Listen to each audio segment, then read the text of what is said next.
ஆயுத எழுத்து நிகழ்ச்சிக்கு உங்களை அன்போடு வரவேற்கின்றோம் நேர்களே. ஒரு ஜனநாயகத்தில் சாமானியரின் கடைசி புகலிடமாக நீதிமன்றங்கள் தான் இருக்கின்றன என்று அடிக்கடி சொல்லப்படுகிறது. அந்த நீதிமன்றங்கள் சமீபத்தில் அளித்திருக்கக்கூடிய தீர்ப்புகள் தான் இன்றைய விவாதத்தின் மையப்பொருளாகவும் இருக்கிறது. தமிழகத்தில் இருக்கக்கூடிய பல மாவட்டங்களுக்கு அனைத்து மாவட்ட கலெக்டர்களுக்கும் நோட்டீஸ் கொடுத்து உடனடியாக சீமை கருவேலங்கள் மரங்கள் அனைத்தையும் அகற்ற வேண்டும், 20 நாட்களுக்குள் அகற்ற வேண்டும், 30 நாட்களுக்குள் அகற்ற வேண்டும் என்ற டெட்லைனோடு நீதிமன்றங்கள் அதிரடியாக இந்த சீமை கருவேல மரங்களை அகற்றுவதற்கான பணியில் இறங்கி இருக்கின்றன.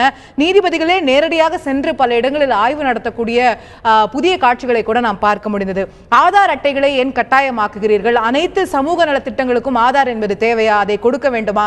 ஆதார் என்ற ஒரு விஷயத்தால் எப்படி ஒரு மனிதனின் தனி மனித உரிமைகள் பாதிக்கப்படுகிறதா? இப்படி பல்வேறு விஷயங்களை நீதிமன்றங்கள் கையில் எடுக்கின்றன. அன்அப்ரூவ்ட் பிளாட்ஸ் என்று சொல்லக்கூடிய அங்கீகாரம் இல்லாத வீட்டு மனைகள் எதையுமே விற்கக்கூடாது என்ற ஒரு பிளாங்கெட் ஆர்டர், பிளாங்கெட் பேன் நீதிமன்றங்களால் போடப்படுகிறது. உள்ளாட்சி தேர்தல் ரத்து செய்யப்படுகிறது. ஒரு தேர்தல் ரத்து தொடங்கி ஒரு சீமை கருவேல மரங்களை அகற்றுவது வரை பல்வேறு விஷயங்கள்ல நீதிமன்றங்கள் அதிரடியான பல தீர்ப்புகளை தொடர்ந்து வழங்கி வந்திருக்கக்கூடியதை நாம் பார்க்கிறோம். அரசின் மீதான விமர்சனங்களை முன்வைக்கக்கூடியதை பார்க்கிறோம். ஹெல்மெட் கட்டாயமாக அணிய வேண்டும் என்பது தொடங்கி இன்று வரை பல்வேறு தீர்ப்புகள் நீதிமன்றங்கள் மூலமாக வரக்கூடியதை நாம் பார்க்கிறோம். மக்கள் பிரச்சனைகளை கையில் எடுக்கக்கூடிய இடமாக நீதிமன்றங்கள் தான் இருக்கிறதா? அரசாங்கம் அந்த பணியில் தவறி இருக்கிறதா என்ற ஒரு முக்கியமான கேள்வியும் இதில் எழுப்பப்பட்டிருக்கிறது. சீமை கருவேல மரங்களை அகற்ற வேண்டும் என்பதோ, ஆதாரில் என்ன கொள்கை எடுக்க வேண்டும் என்பதோ, இதெல்லாம் அரசாங்கத்தின் கொள்கை முடிவுகளாக வர வேண்டிய விஷயங்கள் நீதிமன்றங்கள் மூலமாக வந்து கொண்டிருக்கிறதா என்ற கேள்விகள் எழுந்திருக்கிறது. அப்படி என்றால், அப்படி வருகிறது என்றால் அதற்கான காரணம் அரசுடைய செயலற்ற தன்மையா அல்லது நீதிமன்றங்கள் அதிகமாக அதிகாரங்களை கையில் எடுத்துக் கொள்கின்றனவா? இப்படி பல்வேறு ரீதிகளில் இந்த விமர்சனங்கள் முன்வைக்கப்படுகின்றன. இந்த சாட்டையை சுழற்றும் நீதிமன்றங்கள் சட்டை செய்வதில்லையா அரசுகள் என்ற தலைப்பில் இன்று அது பற்றிய விவாதத்தில் நாம் ஆயுத எழுத்து நிகழ்ச்சியில் இணைகிறோம் நேர்களே. இன்றைய விவாதத்தில் பங்கேற்கக்கூடிய விருந்தினர்கள் அதிமுகவின் செய்தி தொடர்பாளர் திரு கௌரி சங்கர் அவர்கள் இணைகிறார். அதே போல பாரதிய ஜனதா கட்சியின் மாநில பொருளாளர் திரு எஸ்.ஆர். சேகர் அவர்கள் இணைகிறார். அதே போல சட்ட பஞ்சாயத்து இயக்கத்தைச் சேர்ந்த திரு செந்தில் ஆறுமுகம் அவர்கள் இணைகிறார்.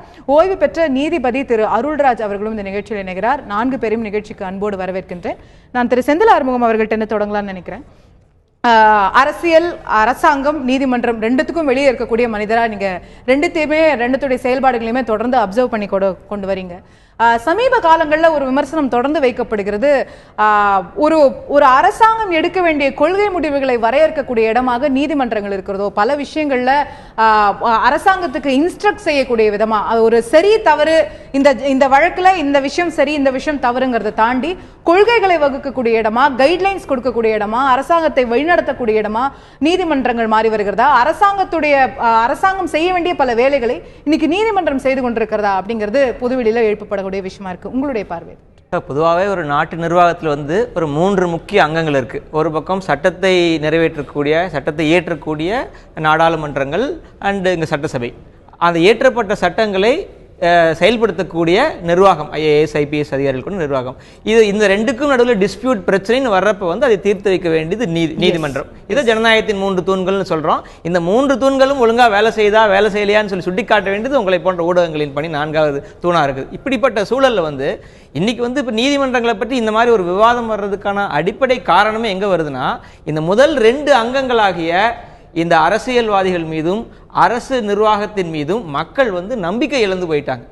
நம்பிக்கை இழந்து அவர்கள் தாங்கள் அடிப்படையில் செய்ய வேண்டிய கடமையை செய்ய தவறிய காரணத்தால் இன்னைக்கு நீதிமன்றம் இந்த விஷயங்கள் ஒவ்வொரு, நீங்க சொன்ன மாதிரி சேமை கருவேலமாகட்டும், கிரானைட் கொள்ளையாகட்டும், ஏரி குளங்களை தூர்வாறுதலாகட்டும், ஹெல்மெட் போடுதலாகட்டும், ஒவ்வொரு திட்டங்களிலும் அவர்கள் சில இப்படி செய்யுங்க, இப்படின்னு செய்யுங்கன்னு சொல்லி ஒரு பாலிசி டிசிஷன் லெவலுக்கு அவங்க உத்தரவு கொடுக்க வேண்டியது அவசியமாகுது. மக்களுக்கு புரிய வேண்டிய எளிமையான மொழியில சொல்றேன்னா, ஒருத்தரை தெருவில் போட்டு அடிச்சா அது நியாயமா அப்படின்னு கேட்டா, அது எப்படிங்க ஒருத்தர் தெருவில் அடிக்கலான்னு கேட்பாங்க. ஆனா இப்படி கேட்டா, அதாவது ஒருத்தர் ஒரு ஊரறிஞ்ச ரவுடி, அவர் காவல்துறையினாலே கட்டுப்படுத்த முடியல, அந்த ரவுடியை அடிச்சா சரியா அப்படின்னா சரிதாங்க. சட்டத்தின், நான் சொல்றது பொதுமக்களின் சட்டத்தின் பார்வை அப்படி இருந்தாலும் பொதுமக்கள் ஆமாங்க அந்த ரவுடி முடிச்ச சொல்ல வரங்கிற மக்கள் புரிஞ்சுக்கணும். அப்ப மக்கள் என்ன சொல்லுவாங்கன்னா, நானும் 2 அடி அடிக்கத்தான் விரும்புறேன் அந்த ரவுடி அப்படின்னு சொல்லுவாங்க. எதுக்கு ஒப்பிடுறேன்னு கேட்டீங்கன்னா, அரசு நிர்வாகமும் அரசியல்வாதிகளும் தங்கள் கடமையை செய்யாம இருக்கக்கூடிய நேரத்துல நீதிமன்றங்கள் தலையிட்டு செய்யறப்ப பரவாயில்லப்பா, இது அவர்கள் நீதி செயலாக இருந்தாலும் ஒரு தவறு செய்பவரை தண்டிக்கிறது தவறு இல்ல. ஆமா, மக்கள் வரவேற்காங்கன்றது ஒரு பக்கம். நிச்சயமா ஹெல்மெட்ல இருந்து சீம கருவேலத்துல இருந்து பல விஷயங்களை வரவேற்கிறாங்க. ஆனா கேள்வி எங்க வருதுன்னா, நீங்க சொன்ன உதாரணத்துல இருந்தே நம்ம எடுத்தோம்னா, ஒரு ரவுடியா இருந்தாலும் அவர் தவறு செய்தவராவே இருந்தாலும் அவர் சட்டப்படி தண்டிக்க வேண்டும்ங்கிறதா நம்ம நாட்டுடைய சட்டம். அவரை மக்கள் அடிக்க கூடாது, ஒரு மாப் மென்டாலிட்டி அங்க வந்துடக்கூடாது அப்படிங்கிறது தான். நீதிமன்றங்கள் மக்கள் எதை ஏற்கிறார்கள்னு பார்த்து செயல்படணுமா, சட்டம் எப்படி இருக்குன்னு பார்த்து செயல்படணும்? சட்டத்தின்படி அவங்க வந்து அந்த விருப்பு வெறுப்பு கான்ஸ்டிடியூஷன்ல என்ன சொல்லி இருக்குது, ஐபிசியில் என்ன சொல்லி இருக்குது, அதன்படி செயல்பட வேண்டியது அவசியம். ஆனா இன்னைக்கு நான் யதார்த்தமான சூழலை சொல்றப்ப வந்து இவர்கள் வந்து இவரோட செயலற்ற தன்மையினால, இவரோட பொறுப்பற்ற நிர்வாகத்தின் காரணமாக வந்து ஏராளமான பிரச்சனைகள் எழுந்து நிக்குது. அதுக்கு வந்து இவர்கள் வந்து ஜுடிஷரியை தாண்டி சில உத்தரவுகள் கொடுக்கறப்ப தான் வந்து இது பிரச்சனை. எடுத்துக்காட்டு சொல்றேன், கிரானைட் கொள்ளை எடுத்து தமிழ்நாடு முழுக்க 20 ஆண்டுகளுக்கு மேல பெரிய கிரானைட் கொள்ளை நடந்துட்டு இருந்துச்சு. டிராபிக் ராமசாமி ஐயா தான் பொதுநல வழக்கு போட்டார். அந்த பொதுநல வழக்கு போட்டப்ப கூட அவர் குறிப்பிட்டு கேட்டாரு, சகாயம் ஐஏஎஸ் என்ற அதிகாரி மூலமாக இதை விசாரிக்க வேண்டும் அப்படின்னு சொல்லி கேட்டாரு. அப்ப எல்லாரும் கேட்டாங்க, அது எப்படிங்க நீங்க குறிப்பிட்ட ஐஏஎஸ் அதிகாரி நீங்க பேர் சொல்லி கேட்கலாம், அது நீங்க சரியா அப்படின்லாம் கேட்டாங்க. இல்ல, அந்த மாதிரி பவர்ஸ் நீதிமன்றத்துக்கு இருக்கான்றது சட்டப்படி. ஆனா என்னன்னா, அந்த நீதிபதி என்ன பாக்குறாருன்னா, அவரோட இவர் வந்து சகாயம் ஐஏஎஸ் ஒரு பேரை கேட்கறாங்க, அவரோட ட்ராக் ரெக்கார்டு அப்படி இந்த ஏன்னா இது கிரானைட் கொள்ளைங்கிறது நம்ம பார்த்திருக்கோம். திமுக அதிமுக 2 ஆட்சி காலத்திலையும் வந்து மிகப்பெரிய தொடர்ந்து நடந்து வந்துட்டு இருக்குது. அப்ப வந்து ஒரு இவர்கள் எல்லாம் தாண்டி பேசக்கூடிய ஒரு அதிகாரி இருந்தா தான் இது சாத்தியமாகுன்னு சொல்லி போட்டாங்க. சோ அப்ப அது வந்து கேட்டீங்கன்னா, நீதிபதி வந்து அவர்கள் எல்லையும் தாண்டி அவர் கேட்ட ஐஏஎஸ் அதிகாரியே நீங்க நியமிச்சார். எல்லையும் தாண்டிங்கறத நீங்களே குறிப்பிடக்கூடிய சொல்ல. இது வந்து பொது நலன் கருதி அரசியல்வாதிகள் அதிகாரிகள் சரியா செயல்படல, அவர்களுடைய பணியை அவங்க சரியா செய்யலங்கிற குற்றச்சாட்டு இருக்குமே, ஆனால் அதுக்காக நீதிமன்றமும் தன் எல்லையை தாண்டி ஒரு விஷயத்தை செய்யுமா? சொல்ல வருது, இது நியாயப்படுத்த விரும்பவில்லை. யதார்த்தத்தில் இப்படித்தான் நடந்து கொண்டிருக்கு. இதுதான் பிராக்டிகல் நடந்திருக்கு. இதை முழுமையா ஏற்றுக்கவே இல்லை. இன்னொரு வகையில பாத்தீங்கன்னா, இப்ப ஆதார் எடுத்துக்கலாமே, ஆதார்ல நீதிமன்றங்கள் இன்டர்ஃபரன்ஸ். ஆதார்னு பொதுவா சொல்றப்ப ஆதாரோட உண்மையான சட்டம் என்ன? Targeted delivery of financial and other subsidies benefits and services act. அதாவது வந்து அரசு மானியங்கள் சலுகைகள் சரியான நபர்களுக்கு போறதுக்காக தான் ஒரு சட்டத்தை கொண்டு வர்றாங்க. அரசோட சலுகைகள் சரியான நபர்களுக்கு போறதுக்காக ஒரு சட்டம். இப்ப நீதிமன்றம் உள்ள நுழைஞ்சு நீங்க வேற எதுக்கெல்லாம் வந்து இதை வச்சுக்கங்க, பேங்க் பான் கார்டுக்கு இன்கம் டாக்ஸ் அப்ளை பண்றதுக்கெல்லாம், இன்கம் டாக்ஸ் ரிட்டர்ன் ஃபைல் பண்றதுக்கெல்லாம் வச்சுக்கங்க, ஆனா அரசின் சலுகை திட்டங்களுக்கு வந்து இதை நீங்க பயன்படுத்தாதீங்கிறாங்க. அப்ப அரசோட அடிப்படை கொள்கையில இன்டர்ஃபியர் பண்றாங்க. ஒரு கட்டத்துல நமக்கு சாதகமா இருக்கக்கூடிய விஷயங்கள் மக்கள் வரவேற்கிறோம், பரவாயில்ல நல்ல விஷயம் பண்றாங்க. அப்ப ஆனா அரசாங்கத்தோட அடிப்படை கொள்கை இது நாங்க வரவேற்கிறோம். அதாவது அரசாங்கம் இந்த மாதிரி ஆதார் திட்டம்னு கொண்டு வந்து இந்த மாதிரி சலுகைகள் வந்து தவறானவர்களுக்கு போக கூடாதுன்ற விஷயத்தை நாங்க ஆதரிக்கிறோம். இன்னைக்கு கூட நீங்க வரவேற்கலாம். இன்னைக்கு நீதிமன்றம் வந்து பிரைவசி அது क्वेश्चन பண்ணுது. இது வந்து ஒரு தனிநபருடைய பர்சனல் பிரைவசிக்குள்ள தடையிடக்கூடிய விஷயம் ஆதார் இருக்குன்னு அவங்க நினைக்கிறாங்கன்னா, அது கேள்வி கேட்கக்கூடிய இடத்துல நீதிமன்றம் இருக்கு. இல்ல உண்மைதான். அது வந்து ஓவர் ஸ்டெப்பிங் தான் சொல்றோம். அது வந்து தங்களோட அதிகார எல்லையை நீக்கி போகுது. நமக்கு என்னன்னா, நமக்கு சாதகமான விஷயங்கள் வர்றப்ப வந்து நாட்டுக்கு நல்லது நடக்குதுன்னு பார்க்க வேண்டி இருக்குது. ஆனா இந்த மாதிரி விஷயங்களில் வந்து கூடுதலா வந்து ஸ்டெப் இன் பண்றாங்க. அது கண்டிப்பா ஏத்துக்க முடியாது. ஒரு ஓவர் ரீச்ங்கிறது இருக்கு. ஆனா இருந்துட்டு இருக்கு. ஆனால் வந்து இன்னைக்கு அரசியல்வாதிகள் மீதும் அதிகார வர்க்கத்தின் மீது இருக்கக்கூடிய நம்பிக்கையை விட நீதிமன்றங்கள் தான். திமுக காலத்தில் நடந்த 2G வழக்காகட்டும், அதிமுக நடந்த சொத்து குவிப்பு வழக்காகட்டும், எல்லா பிரச்சனைகளிலும் நீதிமன்றங்கள் தான் வந்து இன்னைக்கு தண்டனை கொடுத்து கொண்டு போயிட்டு இருக்கிறத தவிர வந்து இந்த நிர்வாகத்தில் சரியான இதுல தான் போயிட்டு இருக்கு அப்படிங்கிறது உங்களோட பார்வையா இருக்கு. நான் திரு கௌரி சங்கர் அவர்களிடத்துல கேட்க விரும்பக்கூடிய விஷயம், இந்த ஒரு விஷயத்துல நம்ம குறிப்பிட்ட பல விஷயங்கள் பார்க்கிறோம். தமிழ்நாட்டுல ஹெல்மெட்டை கட்டாயமாக்கணுமா அப்படிங்கிறது தொடங்கி, சீமை கருவேல மரங்கள் இன்னைக்கு நம்மளுடைய நிலத்தடி நீரை இன்னைக்கு நம்ம தண்ணி இல்லைன்னு சொல்லி மிகப்பெரிய தண்ணி பஞ்சத்தை தமிழ்நாடு சந்திச்சிட்டு இருக்கு, ஒரு கடுமையான வறட்சியை சந்திச்சிட்டு இருக்கு. இதற்கெல்லாம் மூல ஆதாரமா ஒரு சீமை கருவேல மரங்கள் அதோட இவ்வளவு பெரிய பரப்பு வந்து ஏற்படுத்திருக்கு அப்படின்னா, அதை முதல்ல கண்டறிஞ்சு முதல்ல நடவடிக்கை எடுத்திருக்க வேண்டியது அரசாங்கம், மாவட்ட நிர்வாகம். அவர்கள்லாம் செய்ய தவறியதுனால தானே இன்னைக்கு நீதிமன்றம் இவ்வளவு கடுமையான ஸ்டாண்ட் எடுக்க வேண்டிய சூழ்நிலை வருது. முதல்ல ஒரு நல்ல தலைப்பை நீங்கள் வச்சுருக்கீங்க.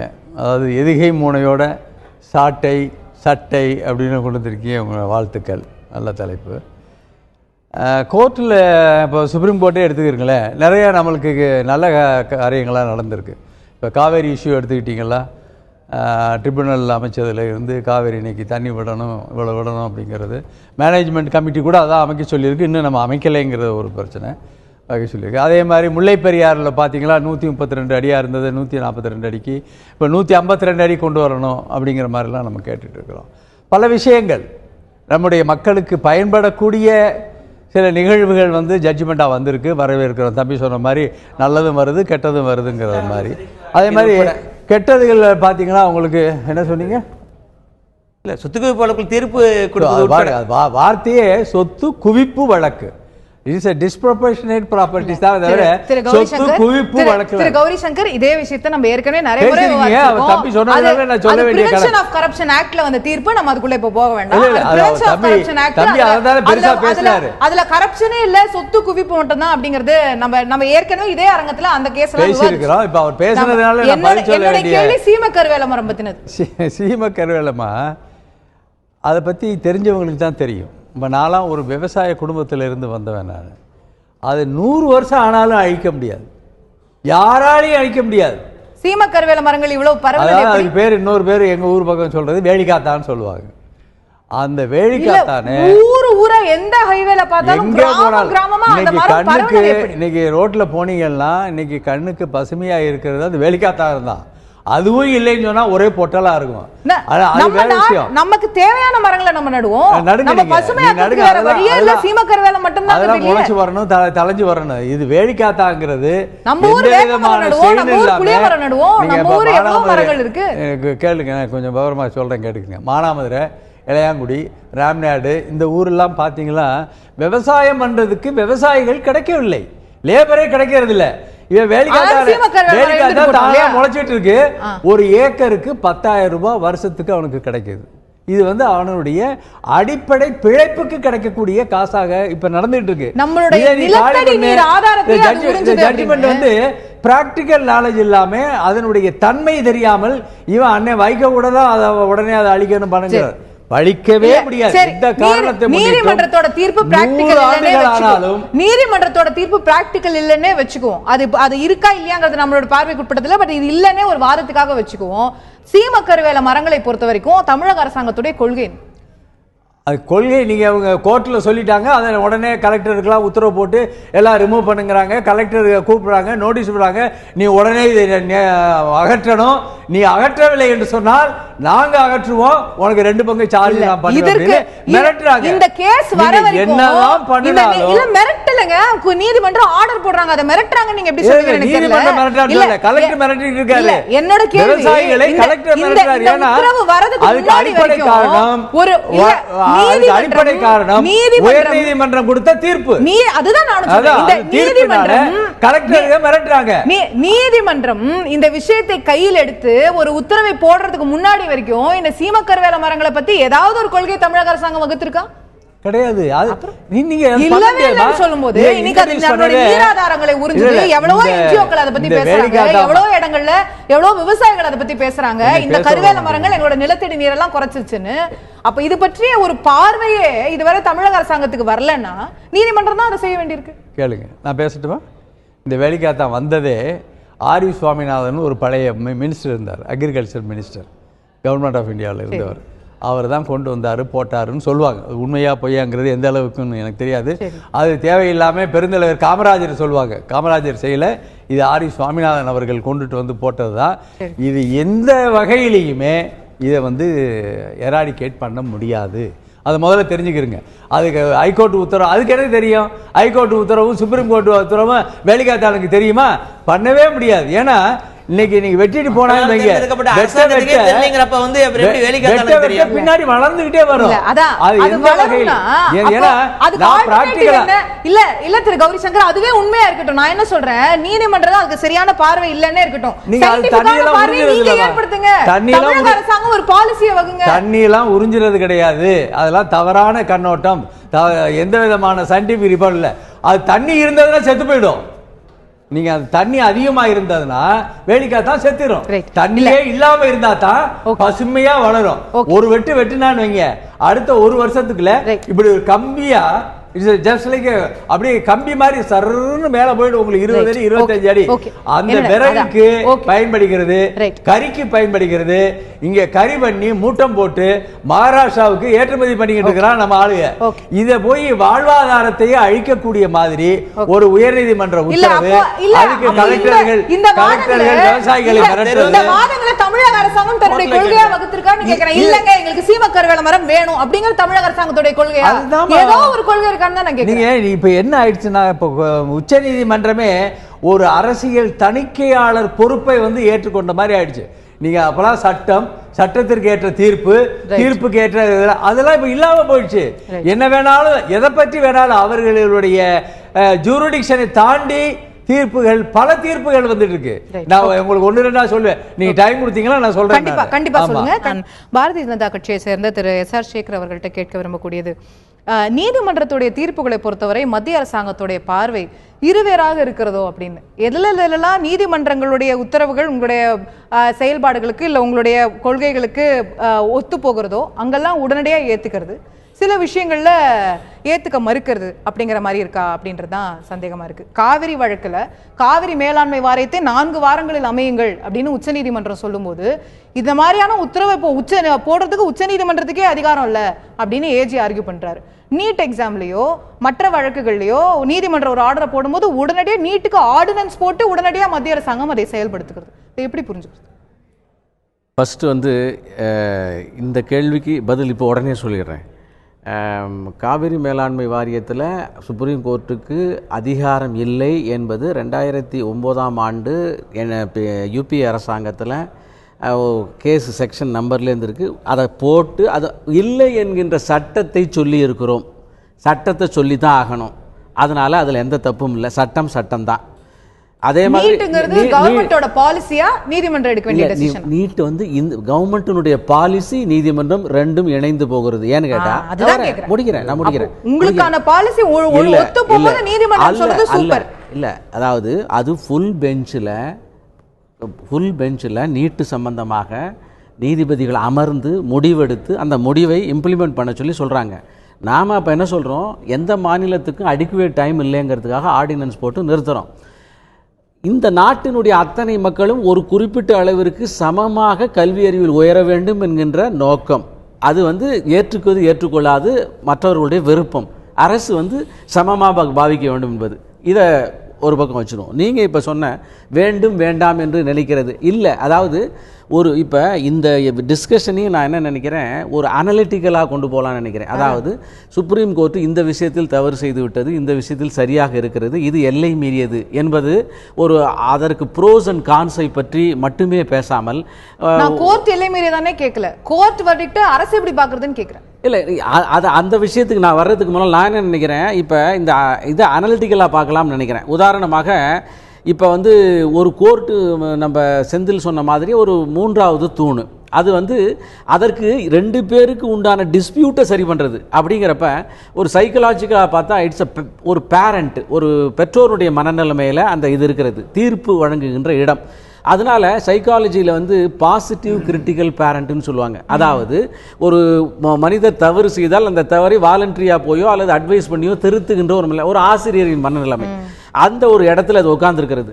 ஆனால் நான் சாதாரணமாக சட்டத்தை பார்க்கின்ற போது ஒரு சட்டத்தில் ஒரு விஷயத்துக்கு 1 to 10 ஆண்டுகள் வரை தண்டனை கொடுக்கலாம் அப்படின்னு இருக்குன்னா, சொல்லப்பட்டுகின்ற கேஸு அதனுடைய material fact, discretionary power of the judicial officer, இவைகளெல்லாம் வைத்து 2 வருஷமும் கொடுக்கலாம், 3 வருஷம் கொடுக்கலாம். இதுதான் அடல்ட் மைண்ட் அப்படின்னு சொல்லுவாங்க சைக்காலஜியில். அதாவது அதனுடைய எல்லை மீறாதது, அந்த இடத்துக்குள்ளே இருக்கிறது. இப்போ இதுக்குள்ளார இந்த ஜுடிஷியரியை போட்டு பார்த்தோம்னால் அது பாசிட்டிவ் கிரிட்டிக்கல் பேரண்டாக தான் இருக்கிறது. அதாவது தன்னுடைய எல்லை மீறிய விஷயங்களே அது செய்கிறது. இப்போ அரசாங்கம், ஒரு அரசு என்பது தன்னுடைய ஆட்சி அதிகாரம் இவைகளினாலே அது சரியாக போகாமல், ஒரு ப்ரூட்டல் மெஜாரிட்டி இருக்கும்போது தவறாக போகலாம், பார்வைக்கே வராமல் தவறாமல் போகலாம், அல்லது இன்னைக்கு இருக்கக்கூடிய அந்த உளுத்து போன அரசு இயந்திரங்கள் காரணமாக எத்தனை பெட்டிஷன் போட்டாலும் செயல்படாமல் போகலாம். இந்த மாதிரி விஷயங்களை இன்னைக்கு கோர்ட்டை மதிக்கின்ற மனப்பாங்கு மக்களிடம் இருக்கிறது. அதே மாதிரி ஒரு அரசும் கூட தன்னால் ஆகாத முடியாத விஷயம், அரசியல் காரணங்களுக்காக செயல்படுத்தாத முடியாத விஷயங்களை கோர்ட்டினுடைய ஆர்டரை காரணம் காண்பித்து செயல்படுத்தலாம், கோர்ட்டினுடைய ஆர்டரை காண்பித்து கிடப்பிலும் போடலாம். அப்படி அரசாங்கம் செயல்பட ஆரம்பிச்சதுன்னா ஜுடிஷியல் ஓவர்ரீச்னு மற்றொரு வழி. நான் இதை அனலிட்டிக்கலா கொண்டு போறேன். அதாவது இந்த மாதிரியான சூழ்நிலைகள் இருக்கிறது. இப்ப இந்த கருவேல மரம் இருக்கிறது. இப்ப இந்த விஷயத்தை எடுத்துக்கலாம், ஆதாரம் எடுத்துக்கலாம். ஆதாரம் எடுத்துக்கிட்டா ஆதார் கார்டு இருந்த காரணத்தினால என் மன்ரேகால கிட்டத்தட்ட 13 லட்சம் போலி பயனாளிகள் இருந்திருக்கிறார்கள்னு சொல்லி கண்டுபிடிச்சிருக்காங்க. அதே மாதிரி பல விஷயங்கள் கண்டுபிடிக்கப்படுகிறது. இந்த செந்தில் சொன்ன மாதிரி அரசினுடைய நலத்திட்டங்களை சரியாக கொண்டு போவதற்கு லீக்கேஜ் இல்லாமல் போவதற்கு மட்டுமே ஒரு சட்டம் போட்டதை சுப்ரீம் கோர்ட் தள்ளி போடுகிறது. இன்னைக்கு இன்கம் டாக்ஸ் ஃபைல் பண்ணனும்னா ஆதார் வேணும், ஒரு மொபைல் போன் சிம் கார்டு வாங்கணும்னா ஆதார் வேணும். இந்த ஆதாரோட ஸ்கோப்பை எந்த ஆதாரை இதே பாரதிய ஜனதா கட்சி கடுமையாக எதிர்த்ததோ காங்கிரஸ் பீரியட்ல, அதே ஆதாரை இன்னைக்கு நீங்க மன்ரேகா பிடிஎஸ்ங்கிற விஷயங்கள் தாண்டி மொபைல் போன் சிம் கார்டு வரைக்கும் நீட்டிச்சிட்டீங்க. இல்ல அப்போ சுப்ரீம் கோர்ட் கேள்வி கேட்கல. இல்ல இப்ப இதற்கு ஒரே லைன்ல வந்து அசோகாவுடைய பதிலுக்கு நீங்கள் எதிர்த்தோம். எப்போ எதிர்த்தோம்னா இந்த ஆதாரை வந்து மிக மிக குறைவான அளவில் இஷ்யூ பண்ணியிருக்கிறப்ப, இது இந்தியாவுடைய ஒரு 96% லெவலுக்கு வந்ததுக்கப்புறம் இந்த மெஷினரி இவ்வளவு செலவு பண்ணது, இந்த டாக்குமெண்டேஷனை ஒரு அரசாங்கம் பயன்படுத்தி கொண்டு தான் ஆக வேண்டும். அதை விட்டுட்டு அந்த நேரத்தில் எதிர்ப்பது கூடாது. எனவே அந்த காலகட்டம் வேற, இந்த காலகட்டம் வேற. அதனால அப்போ எதிர்த்து இப்போ ஆதரிக்கிறேன்னு சொல்லுகின்ற வாதம் எடுபடாது. ஜுடிஷியல் ஓவர் ரீச் அப்படிங்கிறது இருக்கு, ஆனால் அது சரியாகத்தான் இருக்குங்கிறதா இல்ல. நான் சொல்ல வர விஷயம் என்னன்னு கேட்டா, இப்போ வந்து அந்த ஆசனத்தில் அமர்ந்து கொண்டிருப்பவர்கள் அவர்கள் வந்து தேவதூதர்கள், ஏஞ்சல்கள், கடவுள்கள் என்ற நினைப்பு அவர்களுக்கு வர ஆரம்பிச்சிருச்சு. அதனால இப்போ ஒரே நாளில் வந்து அத்தனை மாநில முதல்வர்களும் இதுக்கு வந்து அஃபிடவிட் போடணும், எல்லா கலெக்டர்களும் கூடணும். அதாவது அரசியல் ரீதியாக, அரசாங்க ரீதியாக, ஈவன் அட்மினிஸ்ட்ரேட்டிவ் ரீதியாக கூட நடக்க முடியாத விஷயங்களை எல்லாம் கற்பனையாக இன்னைக்கு ட்ரிபிள் தலாக் பத்தி சோமோட்டோவா சுப்ரீம் கோர்ட் பெஞ்ச் எடுத்து முஸ்லிம் பெண்களுடைய நிலை எப்படி இருக்குன்னு ஆராயுது. வரவேற்கிறீங்களா, எதிர்க்கிறீங்க? இல்ல, அதாவது நீங்க கேட்கிற விஷயம் எப்படி இருக்குன்னு கேட்டீங்கன்னா, இந்த ஒரு இஷ்யூல நீங்க அவங்க ஆதரிக்கிறீங்களா, இந்த ஒரு இஷ்யூல எதுக்குறீங்களா, அப்படி நான் போல. நான் என்ன கேக்குறேன், ஜுடிஷியல் ஓவர் ரீச் அப்படிங்கறது நீங்கள் குற்றச்சாட்டாக சொல்வீர்கள் என்றால் அது எங்க இருந்தாலும் நீங்க அதை எதிர்த்திருக்கணும். இல்ல, அப்படி கிடையாது. அதாவது அரசுக்கு ஒத்து போகும்போது, உங்களோட கொள்கைகளோட ஒத்து போகும்போது ஜுடிஷியரி எடுக்கக்கூடிய நடவடிக்கைகள் சூப்பரா தெரியுது. நான் அப்படி சொல்லல. காவிரி மேலாண்மை வாரியம் அமைக்கணும்னு சொன்னா அது மாற்று கருத்தா இல்ல. காவிரி மேலாண்மை வாரியத்துக்கு நான் சொல்றேன் சட்டம், அந்த சட்டம்ங்கறப்ப அதே சட்டம் தான் சார் இங்க. பர்சனலா மாத்த வேண்டியது பாராளுமன்றமா நீதிமன்றமா? இல்ல, நான் சொல்லக்கூடிய விஷயம் என்னன்னா, நீதிமன்றம் பாராளுமன்றத்தோட பணியை வந்து அதுல எடுத்துக்கிட்டு அவங்க ஸ்க்ரூட்டினி பண்ண பரவாயில்ல.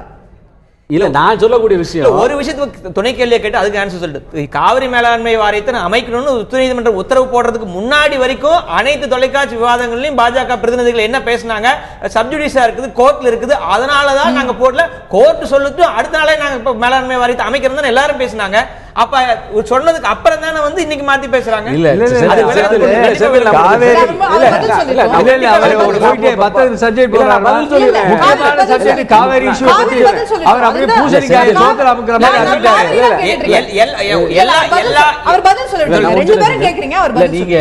நீங்க சொல்லுவது ஒரு 50% சரி, 50% 100% உண்மை. எல்லா பாஜக நீங்க சொல்லுங்க, நான் சொல்ல வேண்டாம், நீங்க சொல்லுங்க. சொன்னாங்களா இல்லையா, என்ன 50 சரி என்ன தப்பு, 50 நீங்க ஏத்துக்க தயாரா இல்ல? இப்ப அதாவது அரசாங்கம் வந்து காவிரி மேலாண்மை வாரியம் அமைக்க வேண்டும் என்று பாரதிய ஜனதா கட்சி சொன்னது, சென்ட்ரல் கவர்மெண்ட் சொன்னதுல எந்த தப்பும் இல்லை, அது உண்மை, அது செய்ய போகிறோம். ஆனா அதற்கு சுப்ரீம் கோர்ட்டுக்கு அதிகாரம் இல்லை என்கிற சட்டத்தில் இருக்கிற உண்மையை சொன்னது தவறு இல்லை.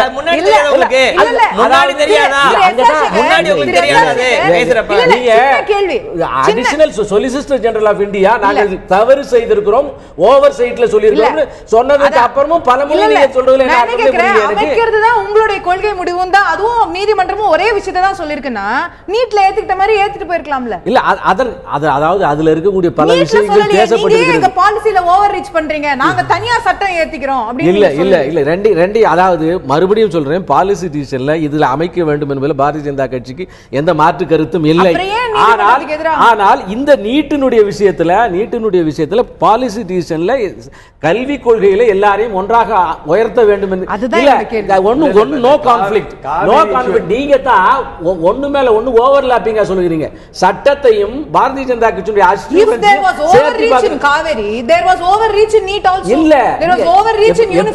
அதாவது சுப்ரீம் கோர்ட்டுக்கு அதிகாரம் இல்லை என்று சொல்லுகின்ற சட்டம் எப்படி தப்பு? சுப்ரீம் கோர்ட்டுக்கு அதிகாரம் இல்லைன்னு சொல்லக்கூடிய சட்டத்தில் இருக்கு, அதை சொல்லுகின்ற போது அப்ப நீ அன்னைக்கு சொன்னீங்க இன்னைக்கு சொன்ன என்ன அர்த்தம்? சட்டத்தில் இருப்பதை சொல்லுகிறோம், அதை ஏத்துக்கிட்டு தானே ஆகணும்.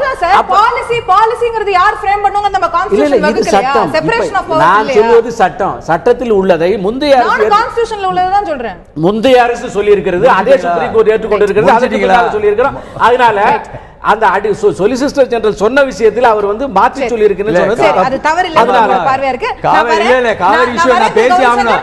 ஐயோ நீங்க அப்படிலாம் விடாதீங்க. ஏன்னா அவர் முழு பூசணிக்காயே சோத்துல அமுக்கிருக்காரு. காவேரி இஷ்யூ பேசி ஆகணும். திரு கௌரி சங்கர் நீங்க கண்டிப்பா பேசுங்க, உங்களுக்கு கண்டிப்பா வாய்ப்பு வர போது. நான் திரு அருள்ராஜ் அவர்களை முதற்கட்ட கருத்து கேட்கணும். அவர் இன்னும் பேசவே இல்லைங்கறத நீங்க ஏற்பீங்க. இஷ்யூ பத்தி தப்பா கருத்து சொல்லிருக்காரு. நான் பேசி ஆகல. அவர் இன்னும் பேசவே இல்லைங்கறத நீங்க ஏற்பீங்க. சோத்துல அமுக்கிறாரு. அது நான் வெளிய கொண்டு வரேன். திரு கௌரி சங்கர் நான் அவர்ட்ட கருத்து கேட்டுட்டு நிச்சயமா உங்ககிட்ட வரேன். திரு ஓய்வு பெற்ற நீதியரசர் திரு அருள்ராஜ் அவர்கள்ட்ட நான் கேட்க விரும்பக்கூடியது, பல கொள்கை முடிவுகள்ல அரசாங்கங்கள் சரியா செயல்படல, அதனால நீதிமன்றங்கள் அதுல கையில் எடுக்க வேண்டிய அவசியம் இருக்கிறது அப்படிங்கிறது தொடர்ந்து நம்ம பார்க்க முடியுது. ஆனா பல வழக்குகள்ல இந்த உள்ளாட்சி தேர்தல் வழக்கு உதாரணத்துக்கு எடுத்துக்குவோம். அதுல அவர்கள் பெட்டிஷனர் கேட்டிருந்த பிரேயரே வேற. அவங்க வந்து அந்த இடஒதுக்கீடு சம்பந்தமான ஒரு விஷயத்தை கேட்கிறாங்க.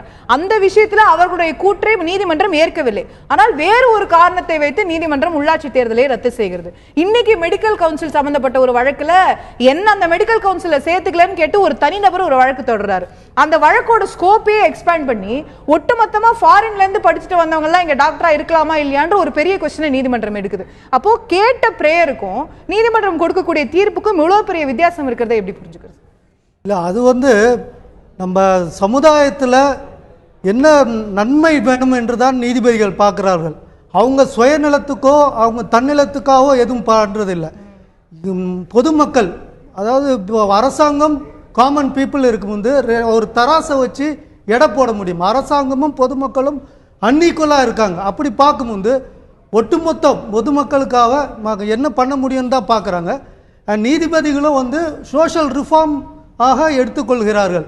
அவர்களும் இதே சமுதாயத்திலிருந்தான் வருகிறார்கள். அவர்கள் வானத்திலிருந்து குதிச்சுவில்லை. அதனால மக்களுக்கு சட்டப்படி பார்க்கும்போது என்ன பிரேயர் இருக்கோ அதற்கான பதில சொல்றதுதானே சட்டம். அது சட்டம். ஆனால் அது மீறியும் போவதற்கு ஓவர் ரீச்னு வராது. அது ஏன்னா இது வந்து ஸ்கோப்பை எக்ஸ்பேண்ட் ஆயிட்டு இருக்கு. சட்டம் வந்து ஒரு நிலையானது அல்ல. சட்டம் எப்பவுமே மாற்றிக்கொண்டுதான் இருக்கும். அது ஒரு வேர்டிங்ஸே உண்டு. Change alone is constant. மாற்றம் மட்டுமே நிரந்தரம். அப்படி இருக்கும் போது அந்த பப்ளிக் இன்ட்ரெஸ்ட் லிட்டிகேஷன் ஸ்கோப்பே ஒரு சில டிகேட்ஸ்க்கு முன்னால கிடையாது. ஆனால் இப்பொழுது வந்திருக்கிற என்று காரணம் எதனாலே சொசைட்டி முன்னேறுது, சமுதாயத்துக்கு இயக்கங்கள் அதிகமாக உள்ளது.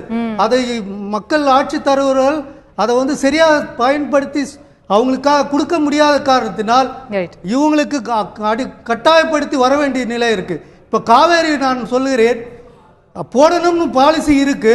ஆனால் அரசியல் வருது. ஏனால் அமைச்சால் அங்க கர்நாடகால அவங்க பாஜக ஆட்சி போயிடும், அடுத்தது அவங்க அங்க வரணும். தமிழ்நாட்டில் இப்போ அந்த அர்ஜென்சி இல்லை, அதனால அமைக்காமல் இருக்காங்க. அதே மாதிரி கரிவேலம் எடுத்துக்கிட்டா இது சயின்டிஃபிக்கா ப்ரூவ் பண்ணி இதோட இவ்வளோ டிஸ்அட்வான்டேஜஸ் இருக்குன்னு நீதிமன்றம் டிசைட் பண்ணி தான் அரசாங்கத்தை கேட்டுட்டு தான் அந்த மாதிரி உத்தரவை போடுறார்கள் ஒழிய தன்னிச்சையாக கண்ணை மூடிட்டு அவர் சொல்ற மாதிரி வெட்டவே முடியாது, அது போகவே போக முடியாதுன்னா அப்போ நீதிமன்றத்துக்கு வேறு வழியே கிடையாது. இது சமுதாய சீர்திருத்தங்களுக்காக நீதிபதிகளே பணத்தை டெபாசிட் பண்ணி ஒரு ஃபண்ட்ஸ் கிரியேட் பண்ணி அதில் டொனேஷன் கொடுத்து மக்கள் சேவைக்காக வருகிறார்கள். இது ஒரு முன்னுதாரணமாக உதாரணமாக சோஷியல் அவேர்னஸ்க்காக இதுதான் பப்ளிசிட்டி. அதான் சொசைட்டியோட டெவலப்மெண்ட் சேஞ்சிங் சீனரியோ. அவங்களால முடியாதுங்க முந்து வேற எங்க போவார்கள்? மக்களோட கடைசி எதிர்பார்ப்பை நீதிமன்றம் ஏன் வருகிறார்கள் என்றால் இங்க எல்லாம் தோல்வி அற்று போயிட்டோம். அது மட்டுமே எங்களுக்கு ஒரு கடைசி தூணா இருக்கு. அந்த தூணும் கைவிட்டால் மக்கள் எங்கேயுமே ஒரு நிவாரணம் கிடைக்காது. நீதிமன்றங்கள் இதெல்லாம் முன்னெடுக்கிறாங்க அப்படிங்கிறது அதுல எந்த தவறும் கிடையாது. அவங்கள எந்த எல்லை மீறினாலும் அது வந்து நல்லதுக்கே அது வேற பொது நலத்துக்காகவே தான் நான் நிலைநாட்டுவேன். ரைட். நான் திரு செந்தில் ஆறுமுகம் அவர்களிடத்துல கேட்க விரும்பக்கூடியது, நிச்சயமா சார், நிச்சயமா தப்பா சொன்னதை விட்டுட்டு நான் உட்கார்ந்துருந்தேன்னா அப்புறம் நான் என்ன எதுக்கு நீங்க கூப்பிட்டீங்க, நான் அப்புறம் எதுக்கு நான் வரணும், நான் எதுக்கு பேசணும்? சரி சொல்லுங்க. காவேரி கருத்தெல்லாம் கேட்டுட்டு உங்ககிட்ட வரலாம்னு இருந்தேன். இது அப்புறம் போயிடும், டைம் முடிஞ்சு போற நேரத்தில் விட்டீங்களா நான் காவேரியை பத்தியே பேச முடியாம போயிடும். நான் பேசுறதுனா என்னை கூப்பிடுங்க, இல்லைன்னா கூப்பிடாதீங்க. நீங்க காவேரி இஷ்யூவை பொறுத்த வரைக்கும் தமிழக மக்களுக்கு காங்கிரஸ் கட்சி ஆட்சியில் இருக்கின்ற பொழுது துரோகம் செய்தது. அதே துரோகத்தை பாரதிய ஜனதா செய்யாது என்கின்ற ஒரு முடிவில் இருந்தோம். ஆனா பாரதிய ஜனதாவும் அதே இன்னைக்கு தமிழக விவசாயிகள் மீது, தமிழக மக்கள் மீது வயிற்றில் அடிக்கக்கூடிய அளவுக்கு நிலைமை ஏற்பட்டுச்சு. முதல்ல என்ன சொன்னாங்க, 2007 ட்ரிபுனல் வந்ததுக்கு பின்னாடி ஜியோ இஷ்யூ பண்ணாம காங்கிரஸ் கட்சி இழுத்து அடித்து 2013 தான் ஜியோ இஷ்யூ ஆச்சு. இஷ்யூ ஆனதுக்கு பின்னாடி மோடி அவர்கள் பிரதமர் ஆனதுக்கு பின்னாடி புரட்சி தலைவி அம்மா அவர்கள் போய் நேரடியாக பார்த்து இது மேனேஜ்மெண்ட் கமிட்டி அமைக்க வேண்டும் என்று சொல்லிய போது அப்போ அவர் என்ன சொன்னார், அது கோர்ட்டில் இருக்குமா, அந்த கோர்ட் இது முடிஞ்ச உடனே நாங்கள் நிச்சயம் வந்து மேனேஜ்மெண்ட் கமிட்டி அமைச்சிருவோம் அப்படின்னு சொன்னார். கடைசியில் சுப்ரீம் கோர்ட்டில் திரும்பவும் நம்ம அம்மா வந்து பெட்டிஷன் போட்டாங்க. போட்டோடனே சுப்ரீம் கோர்ட் ஆர்டர் பண்ணி மேனேஜ்மெண்ட் கமிட்டி அமைக்க வேண்டும் இத்தனை நாட்களுக்குள் அப்படின்னு ஒரு ஆர்டர் போட்டதுக்கு பிறகு இவங்க வந்து இல்லை சுப்ரீம் கோர்ட்டுக்கெல்லாம் பவர் கிடையாது, பார்லிமெண்ட் தான் பண்ணணும், அப்படி பார்லிமெண்ட் தான் பண்ண வேண்டும் என்று சொல்லியதற்கு பிறகு 1 வருஷம் ஆகுது, இன்னும் பார்லிமெண்ட்ல வைக்கல. அவர் நீதிபதி அவர்கள் சொன்னது போல கர்நாடகாவில் ஜெயிக்க வேண்டும் என்பதற்காக, கர்நாடகா தேர்தலில் ஜெயிக்க வேண்டும் என்பதற்காக தமிழகத்தில் உள்ள விவசாயிகளை, தமிழக மக்களை இவர்கள் பழி வாங்குகிறார்கள், துரோகம் செய்கிறார்கள். பாரதிய ஜனதா அந்த இதை முழு பூசணிக்காய சோத்துல அமைச்சிட்டு அவர் தம்பி சேகர் அவர்கள் இதை மறைச்சு பேசுறார். அது தவறு. நீங்க உள்ளாட்சி தேர்தலை பத்தி சொன்னீங்களே, உள்ளாட்சி தேர்தலை நிறுத்தியது யார்? உங்களுக்கு வந்து உள்ளாட்சி தேர்தல் நடைபெறுகிறது என்று அக்டோபர் 17, 19 தேதியில் தேர்தல் அப்படின்னு இங்க இருக்கிற தேர்தல் கமிஷன் அனௌன்ஸ் பண்ணுச்சு. தேர்தல் நடக்க விடாம நிறுத்துறது யாரு? பழங்குடி மக்களுக்கு நீங்க வந்து இடஒதுக்கீடு செய்யவில்லை அப்படிங்கிற ஒரு காரணத்தை காட்டி உடனே தேர்தலை நிறுத்துறது உயர்நீதிமன்றம்.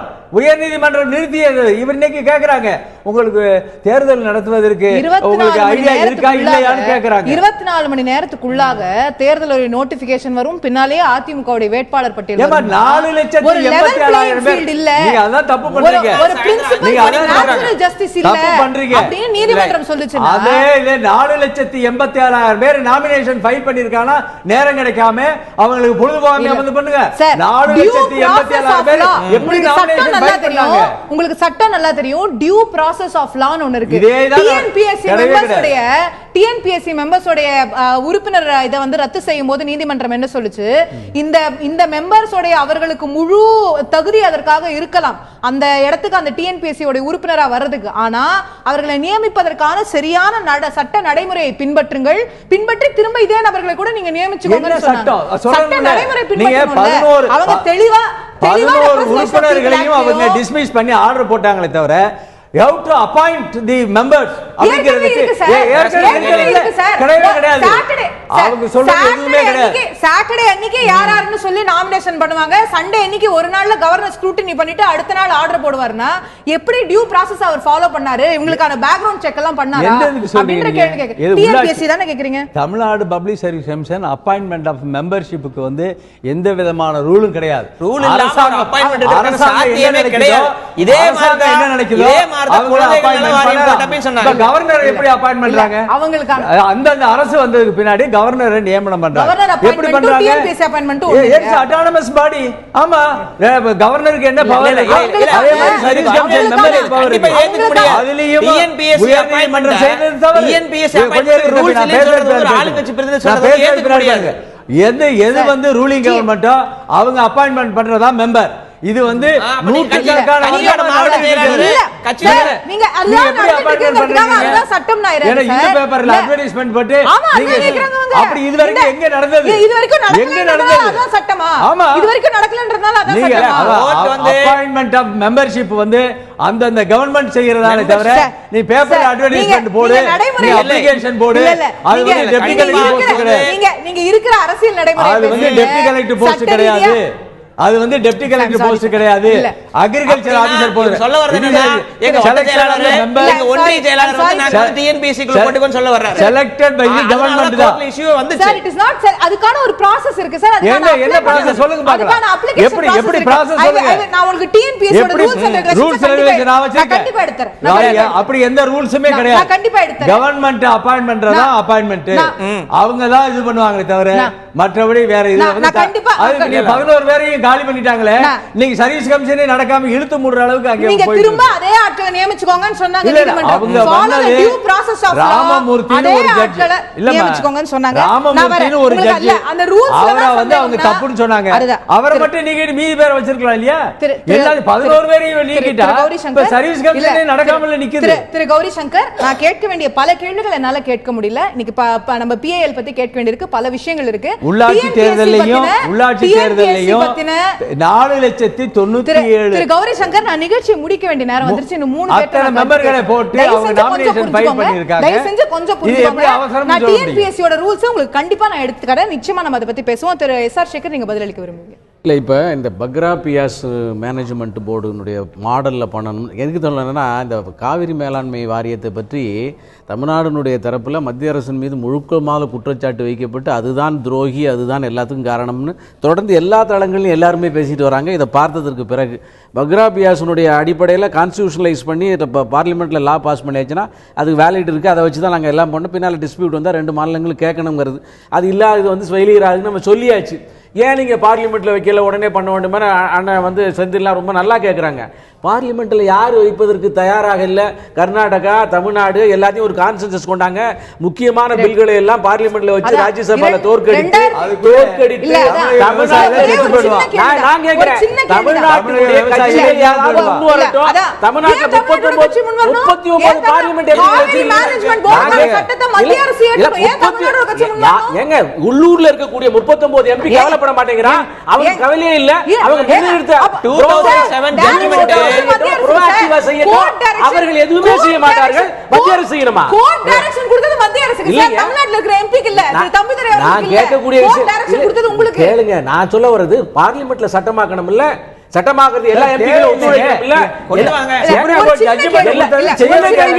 முக்கியமான எவ்வளவு சட்டம் பெண்டிங்ல இருக்கு. Kaveri management board AIADMK private member பில்லா கொண்டு வரதுனே வெச்சுப்போம். பாரதிய ஜனதா கட்சி முழு ஒத்துழைப்பு கொடுத்து என் கேள்வி முடிச்சிரேன். முழு ஒத்துழைப்பு கொடுத்து 2018 கர்நாடகா சட்டமன்ற தேர்தல் வருவதற்கு முன்னால் காவிரி மேனேஜ்மெண்ட் போர்டு அமைக்கப்படும். இல்ல இல்ல, நீங்க தான் அரசியல் பேசுறீங்க. நீங்க தான் இல்ல உள்நோக்கு கற்பிக்கிறீங்க. இல்ல அது அமைச்சரும் சொல்லிடுங்க. நீங்க தான் உள்நோக்கு கற்பிக்கிறீங்க. இல்ல நான் அப்படி சொல்ல வேண்டிய அவசியம் இல்ல. ஏன்னா நான் நினைக்கல. இல்லைங்க, நீங்க கர்நாடகாவை சேர்த்து பாரதிய ஜனதா கட்சிக்கு களங்கம் கற்பிங்க. நான் இல்லைன்னு சொல்லணுமா? கர்நாடகாவுக்கு இதுக்கு என்ன சம்பந்தம் இருக்கிறது? தமிழ்நாட்டின் குற்றச்சாட்டு நீங்க வைப்பீங்க. நான் சொல்லணும், குற்றச்சாட்டு இல்ல. ஒரு கட்சி சிந்திக்காத ஒரு விஷயத்தை, ஒரு கட்சி சிந்திக்காத விஷயத்தை நீங்க திருப்பி போடுங்க. காவிரி மேனேஜ்மெண்ட் போர்டு நீங்க நேரத்துக்கு அமைச்சிருந்தீங்கன்னு வைங்களேன், இந்த கேள்வியே வந்திருக்காது. பார்லிமெண்ட்ல இதற்கான சூழலே இல்லாத சூழ்நிலையில நீங்க அமைக்கணும். ஜிஎஸ்டி மசோதா நிறைவேற்ற முடியுது, ஆதார் மசோதா நிறைவேற்ற முடியுது, பல விஷயங்கள். தமிழ்நாட்டுக்கு சம்பந்தப்பட்ட எம்பிக்கள் இதை இனிஷியேட்டிவ் எடுக்கலாம்ல, இவங்க மொபைலைஸ் பண்ணலாம்ல, இவங்க லாபி பண்ணலாம்ல. அதாவது அவங்க லாபி பண்ணாதான் பாரதிய இல்ல, மத்திய அரசு முழு பொறுப்பு ஏற்க வேண்டும் என்று சொல்லுது அநியாயமானது. தமிழ்நாட்டுக்கு நோ நோ நோ இல்ல, உங்களுக்கு டைரக்ஷன் கொடுத்தது சுப்ரீம் கோர்ட். அவங்க அதிமுக டைரக்ஷன் கொடுக்கல சார். இல்லங்க, பொறுப்பு வந்து மத்திய அரசுக்கு. ஆனா மத்திய அரசால எப்படி செயல்படுத்த முடியும்? ஏன் முடியாது? எல்லா சட்டங்களையும் ராஜ்யசபாவில் தோற்கடிக்கப்பட்ட சரித்திரமே இல்லையா? எந்த சட்டம் பண்ணுங்க சார், அப்ப வந்து நீங்க இன்ட்ரோ듀ஸ் பண்ணுங்க, அப்புறம் தோற்கடிச்சாங்கன்னு சொல்லுங்க. ஒரு விஷயம் தமிழ்நாட்டில இருந்து இனிஷியேட்டிவ் எடுத்து எல்லா எம்பிகளையும் பண்ண சொல்லுங்க. மத்திய அரசு ஒரு விஷயம் தெளிவுபடுத்த வேண்டிய இல்ல, இது ஒரே விஷயம் தெளிவுபடுத்த வேண்டியிருக்கு. இப்போ கன்சென்சஸ் கொண்டு வரறன்னு சொல்றாங்க காவிரி மேனேஜ்மெண்ட் போர்டு அமைக்க. எதுக்கு கன்சென்சஸ் அவசியம் கிடையாது. 2007 ஜட்ஜ்மென்ட்ல மிக தெளிவா கான்ஸ்டிடியூஷன் எப்படி நடக்கிற விஷயத்தை பேசுங்க. இல்ல பார்லிமென்ட்ல எத்தனை சட்ட ராஜ்யசபால மெஜாரிட்டி இருக்காது, அது வேற. அப்படி எல்லாம் பண்ண முடியாது. இது வந்து நீங்க அக்யூஸ் பண்ணனும்னு சொன்னீங்கன்னா நாங்க ஏற்க முடியாது. நீங்க அக்யூஸ் கிடையாது சார், நீங்க தவறாக சொல்றீங்க. பார்லிமென்ட் கன்சென்சஸ் அவ்வளவு ஆசியன் சட்ட மசோதா போச்சு. இன்னும் 17 முக்கிய மசோதாக்கள் தோற்கடிக்கப்படணும். நம்ம காவிரி விவாதமா இது ஒரே வரியோட முடிச்சறேன். கான்ஸ்டிடியூஷன் எப்படி இருக்குன்னு சொல்லி இருக்காங்க, அதன்படி இவங்க அமைக்கலாம். ஸ்டெப் எடுக்கலாம். காவிரி பத்தி நம்ம அதிகமா பேசிட்டோம். நீதிமன்றங்களோட விவாதம் தமிழக மக்கள் உங்களை மன்னிக்கவே மாட்டார்கள். இல்ல, தமிழக மக்கள் மன்னிக்கவே மாட்டார்கள். லாஸ்ட் உங்க கிட்ட தான் வர போறேன். தண்ணி திறந்து விடணும்னு சொல்லியாச்சு சுப்ரீம் கோர்ட். கர்நாடக கவர்மெண்ட்டுக்கு சென்ட்ரல் கவர்மெண்ட் அதுக்கு என்ன ஸ்டெப்ஸ் எடுக்குது? அவங்க திறந்து விட மாட்டேங்கிறாங்க. சுப்ரீம் கோர்ட் நினைச்சா டைரக்ஷன் கொடுக்கலாம். சுப்ரீம் கோர்ட் நினைச்சா கண்டெம்ப்ட் எடுக்க முடியாது. கண்டெம்ப்ட் எடுக்கலாம். எஸ்எம் கிருஷ்ணா மேல கண்டெம்ப்ட் எடுத்தாங்க, இவங்க மேல கண்டெம்ப்ட் போட்டாங்க. சென்ட்ரல் கவர்மெண்ட்டுக்கு ஆர்டிகல் 356ல ஒரு டைரக்ஷன் கொடுக்கலாம் கர்நாடகால. இந்த மாதிரி சுப்ரீம் கோர்ட் ஆர்டர் இருக்கு, நீங்க தண்ணி திறந்து விட மாட்டீங்க. அமைச்சரை விடுங்க, தண்ணி நீதிமன்ற ஆணையை கர்நாடகா பின்பற்றவில்லைன்னு அதுக்கு சென்ட்ரல் கவர்மெண்ட் வந்து எல்லா விஷயங்களுக்கும் சுமோட்டோவா கண்டெம்ட் எடுக்கக்கூடிய சுப்ரீம் கோர்ட் எடுக்க முடியாதான்னு கேக்குற சட்டத்துல இடம் இருக்கா? சென்ட்ரல் கவர்மெண்ட்டுக்கு அதுல பொறுப்பு இருக்கு, சுப்ரீம் கோர்ட் ஆர்டர் இம்ப்ளிமெண்ட் பண்றதுக்கு. நிச்சயமா இருக்கு. அது ஆர்டிகல் 356 தான் கேட்டோம். அதையே செய்யணும். அது செய்யணும். கவர்மெண்ட்டுக்கு தான் ஆயிரத்தினுடைய உரிமைகளை தருகிறார்கள். கவர்மெண்ட் நடக்கிறார்கள். மாநில சுயாட்சிக்கு எதிராக போராடுற சொல்ல மாட்டாங்களா? நிகழ்ச்சி முடிக்கணும். அவசியமே ஏன் வருதுன்னு இதுல இந்த நிகழ்ச்சியிலே மிக சிறந்த எடுத்துக்காட்டுல இருக்கு. சீமை கருவேல விஷயத்தை பத்தி அதிமுக ஆளுங்கட்சி பிரதிநிதி எடுத்த நிலைப்பாடு அது ஒழிக்கவே முடியாது அப்படிங்கிற ஒரு நிலைப்பாடை பேசுறாரு. TNPSC appointment